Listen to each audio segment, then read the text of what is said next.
o homem do campo atendendo o Sim. agricultor, o produtor rural, em situações de um desconhecimento de uma normativa, de legislações Uhum. que regulamentam o fomento financeiro para a atividade rural, sabe? Então, assim, e o que que é esse desconhecimento? É muito comum, na verdade eu vejo assim a nível nacional, Uhum. né? Todas as regiões, estados, cidades e municípios, o produtor rural, ele carece, ele necessita de recurso financeiro, né?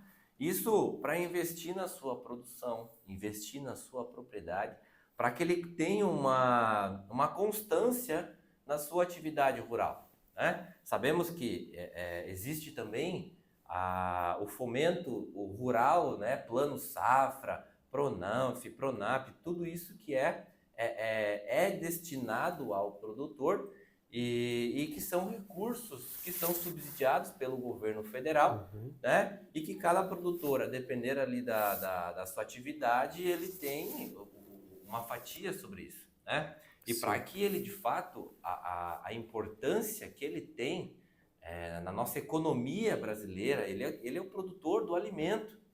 Então, por isso que ele tem que ser visto de uma maneira diferenciada. E ele é visto.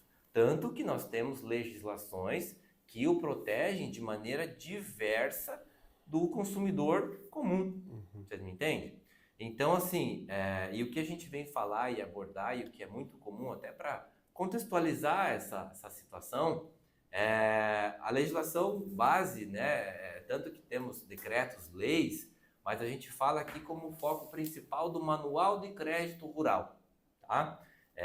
O Manual de Crédito Rural, ele tem as suas normativas e que ele regulamenta as cédulas, tem sim os decretos-leis, mas a gente precisa se atentar aqui, Charlie, porque assim, eu falei aqui sobre a situação de ser visto de maneira diferente. Diferente como? Sabemos que um crédito rural, a taxa de juros ela é muito menor. Ela é muito menor do que hoje ir um consumidor comum, eu quero fazer um financiamento da minha casa, quero comprar um carro. Então, os planos que regulamentam o crédito rural, é muito comum, a legislação traz o máximo ali, o teto de até 12% de juros ao ano, mas eu já vi cédulas que são 2% ao ano, 3%, 4%, a depender ali do investimento, daquilo que vai ser Uhum. produzido, a taxa de juros ela é regulamentada. E um ponto muito, muito importante que a legislação traz, que em casos de inadimplemento, a taxa de juros de atraso, o moratório, é de 1% ao ano. Então, veja, já estamos falando de uma situação que é muito diferente do consumidor comum, mesmo sendo o produtor rural um consumidor. A legislação de Código de Defesa do Consumidor defende ele. Mas assim, o que acaba acontecendo e para trazer uma situação que é muito real e corriqueira. O produtor rural vai até a instituição financeira, busca um crédito para fazer investimento na sua produção. Consegue esse crédito, investe na sua produção, investe em bens, maquinário, tudo aquilo que ele precisa para o fomento da sua atividade, para exercer a sua atividade e que tenha um resultado sobre aquilo, visualizando um resultado Uhum. sobre aquela operação. E aí passa-se, né, como você bem colocou no início, a dificuldade que vem, principalmente aqui, o nosso Uhum. estado do Rio Grande do Sul, de anos, né, consecutivos de estiagem e depois de excesso de chuva. Então, assim, a perda na produção, a frustração de safra, isso é situações que a lei traz em que esse produtor rural, ele tem a capacidade de pedir o alongamento da dívida rural. E quando eu falo em alongamento, é uma situação que eu chamo muita atenção aqui, do nosso caro ouvinte, de todo mundo que está nos ouvindo aqui, porque o alongamento da dívida rural, ele é diferente da renegociação.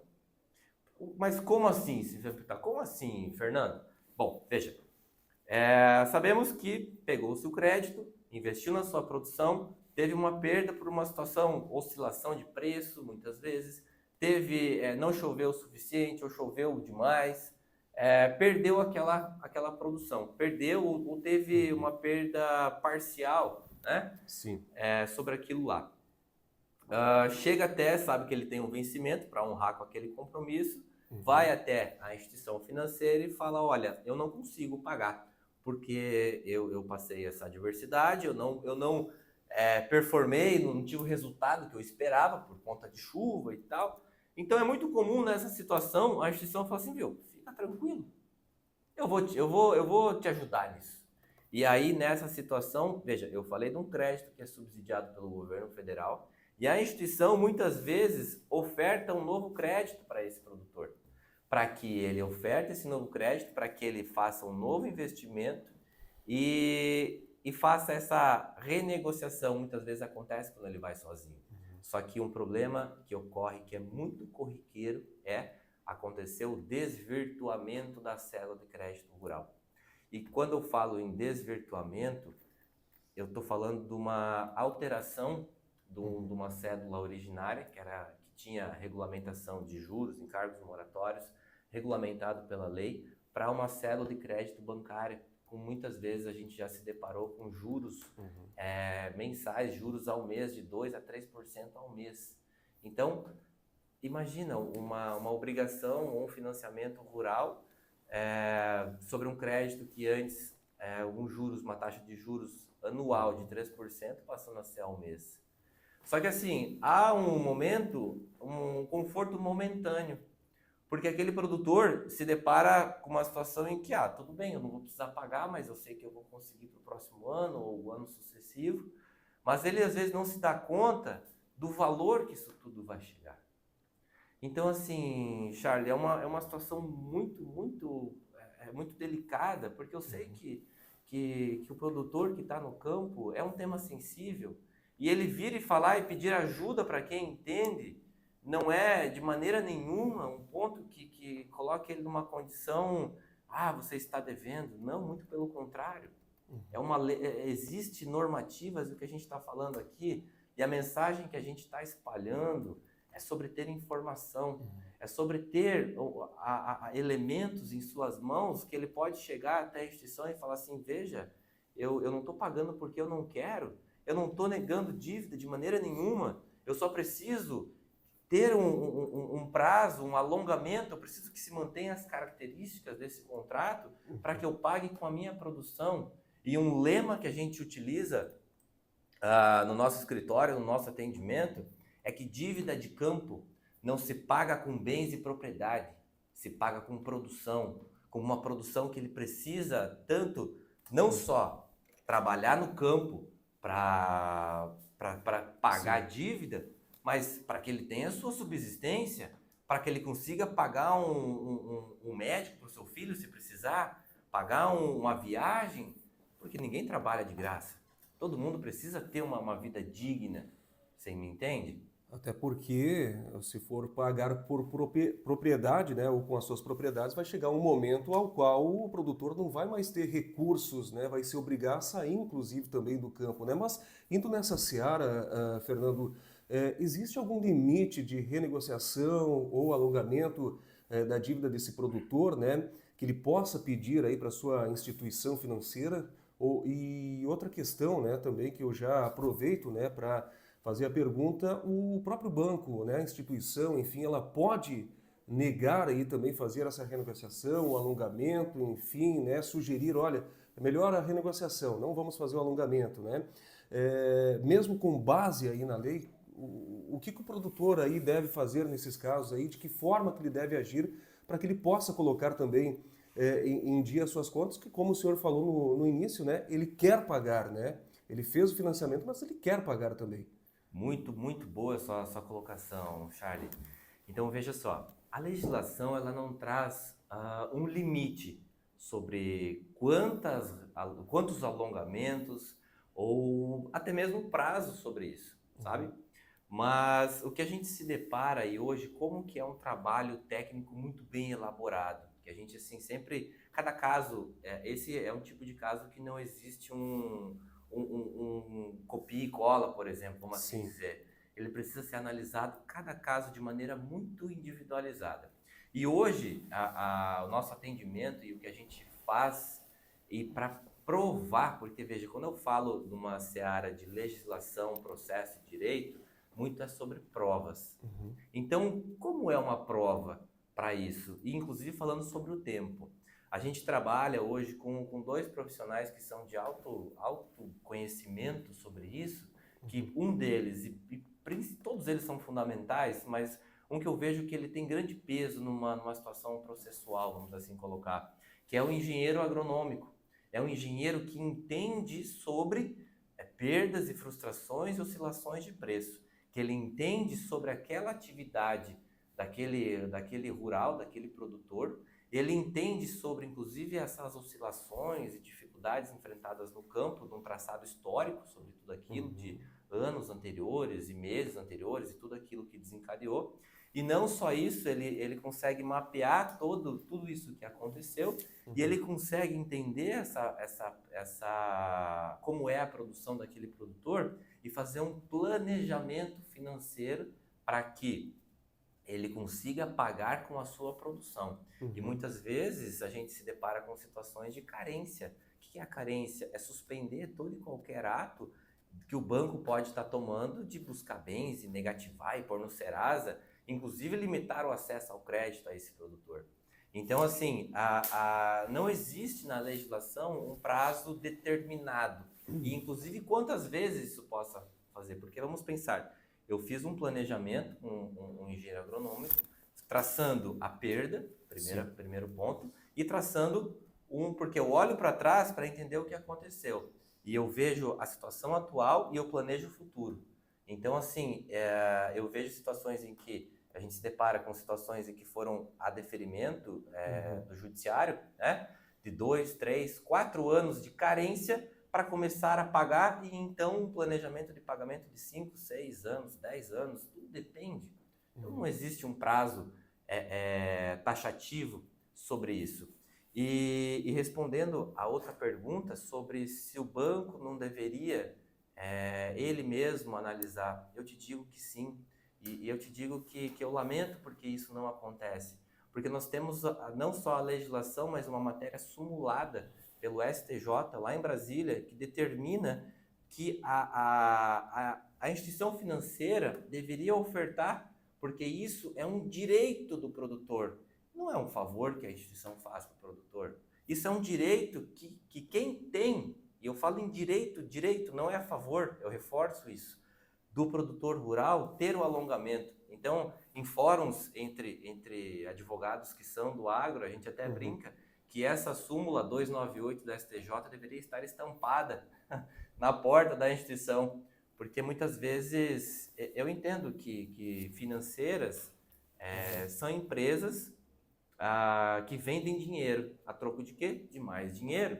E é uma instituição gigantesca e poderosa por trás de tudo isso. E eu não quero de maneira nenhuma afrontar ou ir contra, mas a gente se depara com situações que são muito delicadas e que deveriam ser os primeiros a dizer, vamos entender o teu caso. Esse é o meu ponto de vista, que deveriam ser os primeiros a entender, não, a legislação traz, mas óbvio que o produtor rural que indo numa situação e se depara com vezes com um novo crédito, ou até com mais crédito que ele tinha pego anteriormente, só que não se depara com situações de que os juros serão maiores, que a conta final vai ser muito maior. Então, assim, essa mensagem e esse conhecimento que o produtor rural deve ter sobre o manual de crédito rural, sobre leis de que ele pode chegar e falar assim, instituição, eu não estou pagando porque eu não quero, eu não estou pagando porque as situações de adversidades aconteceram e eu preciso de um fôlego aqui.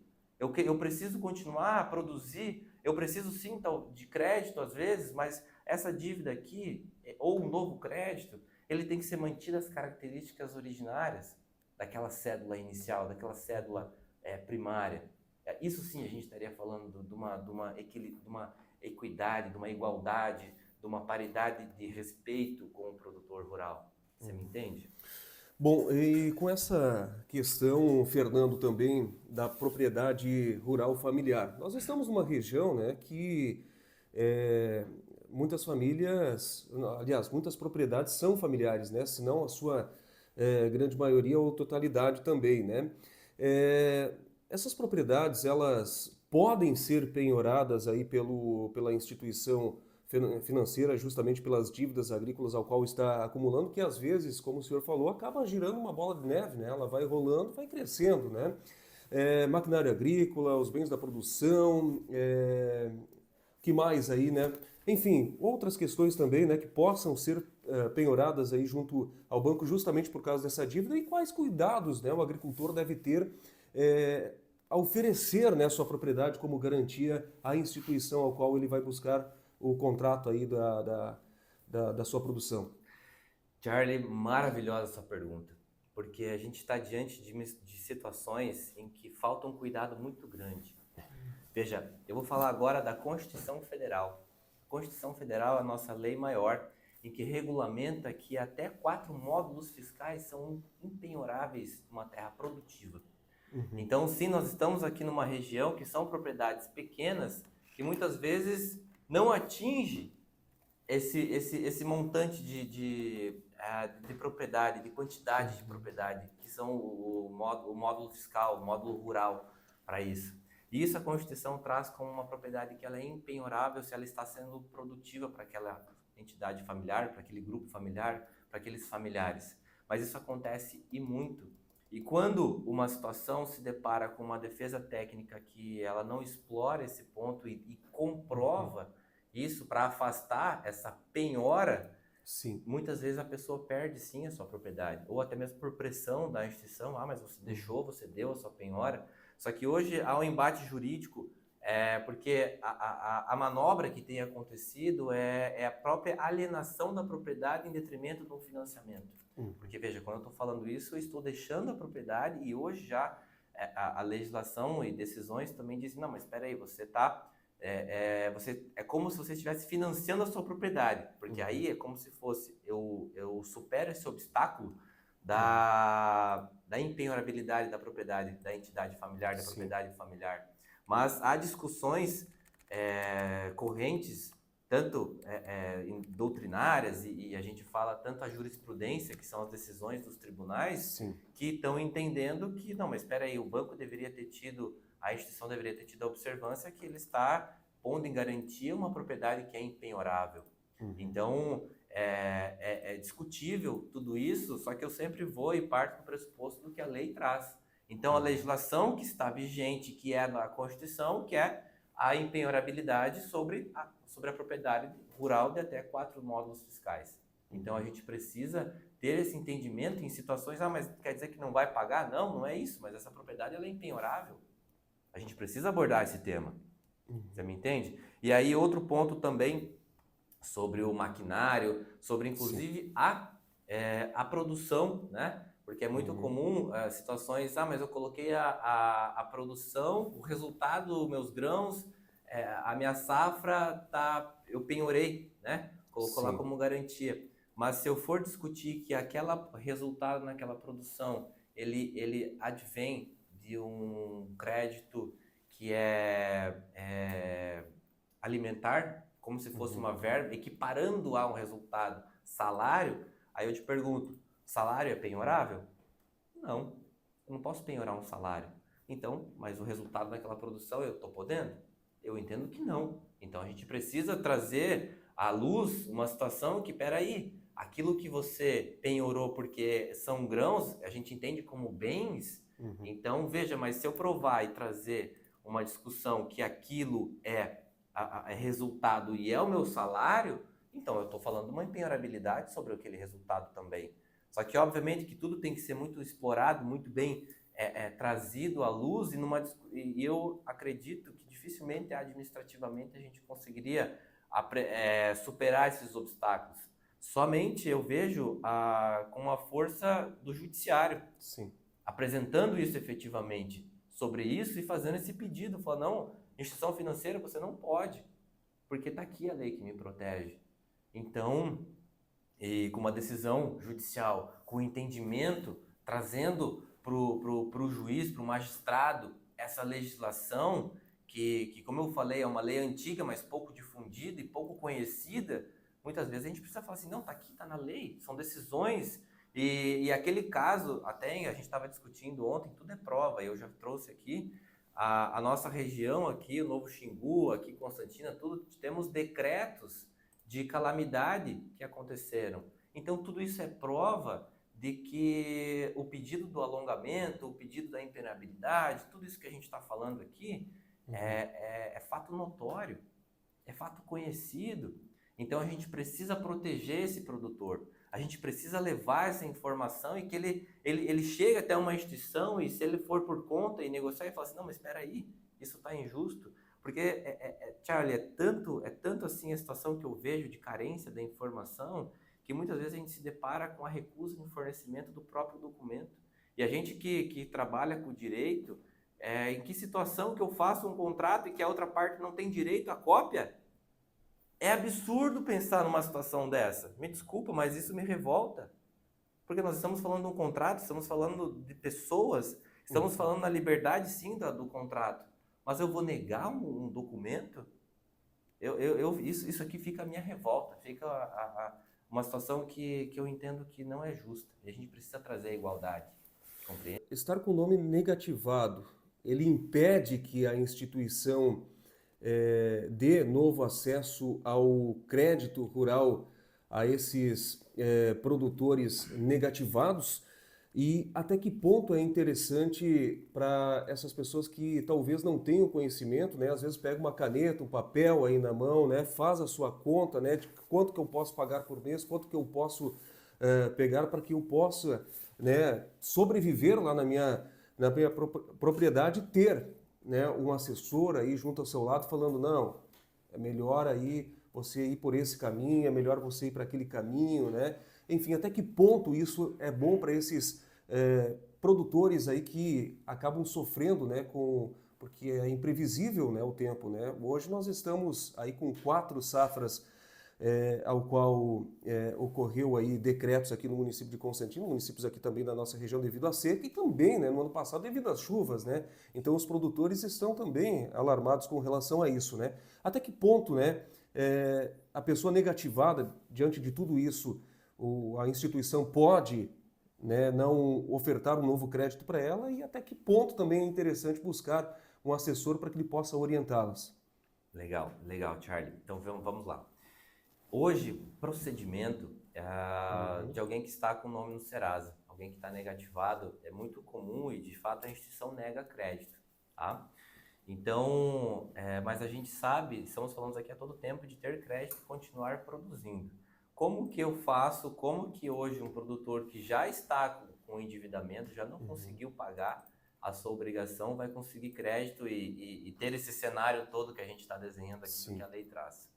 Veja, através de um trabalho bem elaborado, uma defesa técnica, tudo que a gente faz, a liminar de um processo que é requerida através, né, de um processo judicial, ela envolve tanto esse pedido de suspensão de atos que o banco possa vir a tomar de execuibilidade. Quando eu falo execuibilidade, é buscar bens, propriedade, patrimônio e, inclusive, retirar o nome dele dos órgãos de restrição a crédito. Porque de nada adianta eu fazer tudo isso, eu trazer esse cenário e eu não abordar esse tema num pedido judicial e liminar ou até mesmo administrativo para a instituição antes do processo e falar assim, retire o nome do Serasa desse produtor porque ele precisa de crédito. Ele tem que ter crédito porque senão não adianta nada eu dar 2, 3, 5 anos de carência, sendo que ele não vai conseguir produzir. Então, hoje em procedimento administrativo, via de regra, a instituição nega para aquele que está no Serasa. Mas veja, como a gente falou sobre tudo isso aqui, ele tem direito a um alongamento decorrente de situações que desencadearam na falta de pagamento. E o pedido principal, que também envolve isso, é a retirada do nome dele dos órgãos de proteção ao crédito. Então, assim, nós, na nossa atuação, é um pedido que precisa ser feito e ser levado em conta para que ele continue, sim, tendo crédito. E a gente tem casos em que a gente atende que tivemos todo o embate administrativo, tivemos o pedido judicial e que a determinação judicial foi: instituição, não faça nada, você está proibida de fazer qualquer ato de busca de bens, penhora e etc. E, inclusive, tira o nome desse produtor do Serasa sob pena de multa diária. Então, é muito comum decisões que são, que acontecem assim e que determina o levantamento do nome dele dos órgãos de proteção ao crédito. E com relação a ter uma assessoria, por óbvio que alguém que entende, ir buscar informação e saber quem realmente entende sobre o crédito rural, é evidente da importância, porque a legislação vigente, ela traz tudo aquilo que pode ser abordado, que pode ser regulamentado dentro de um contrato bancário. Por mais que a gente possa falar, mas eu tenho a liberdade em contratar. Perfeito, mas a liberdade em contratar não pode ultrapassar o que a lei determina. E a gente precisa trazer isso e deixar isso muito claro.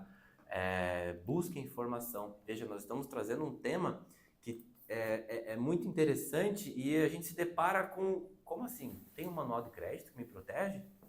Isso acontece e acontece muito. E eu até queria ter mais tempo aqui para explorar casos que a gente, casos que a gente enfrentou, embates jurídicos que nós tivemos, inclusive atendimento com produtores e comunidades, que quando a gente fala sobre isso, gera um espanto.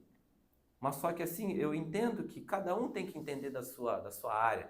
Eu trago e levo essa informação porque, mas eu sei produzir, eu sei cuidar do meu laticínio, eu sei cuidar do meu chiqueirão, etc. Tá tudo bem e perfeito isso. Então, busque informação adequada. Busque informação de quem sabe que é de extrema importância, que vai te direcionar para aquilo que efetivamente vai te ajudar e te auxiliar na continuidade da sua produção. E lembrando sempre, eu reforço aqui, dívida de campo não se paga com bens e propriedade, se paga com produção. Mas que realidade que o senhor, observou dentro do município de Novo Xingu, especialmente, onde que foi convidado para fazer a palestra no Sindicato dos Trabalhadores Rurais, dentro daqueles produtores que acompanharam a palestra do senhor no dia de ontem, e dito tudo isso, quais os riscos também do produtor perder os benefícios por ter essa dívida ativa aí. Há algum risco dele perder esses benefícios ou não? Tá, vamos lá.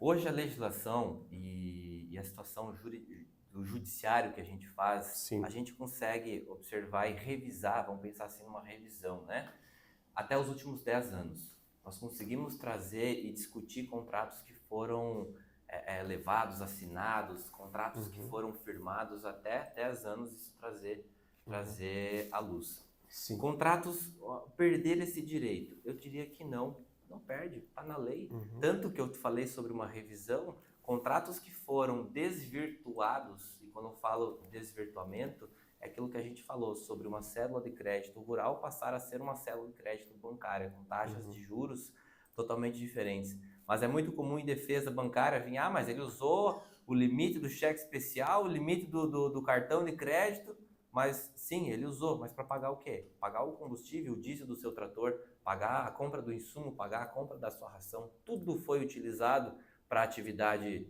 campesiana, para a atividade rural. Então, tudo isso a gente consegue demonstrar através do outro profissional, que a gente acabou não falando, mas é o profissional, o perito economista, que especialista também em cédula de crédito rural.